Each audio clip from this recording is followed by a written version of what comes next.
Hello from quarantine. I'm Kenzie, here to keep you entertained between your Canvas assignments.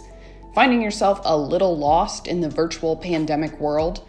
Here are today's COVID-19 tips from Miami University Regional's eCampus.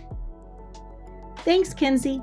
Hello, everyone. This is Laura Hicks from eCampus, here to give you a few quick tips on how to keep learning successfully throughout the daily, more like hourly changes that keep coming our way.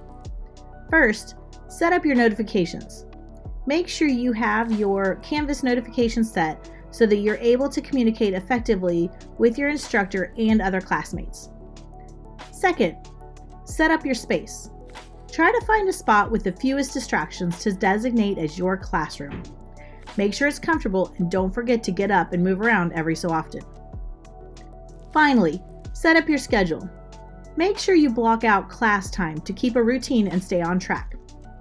Check out our website for more information at MiamiOH.edu/regionals/KeepLearning, or check us out on Twitter, Instagram, or Facebook at eCampus Miami. Thanks everyone and have a great day.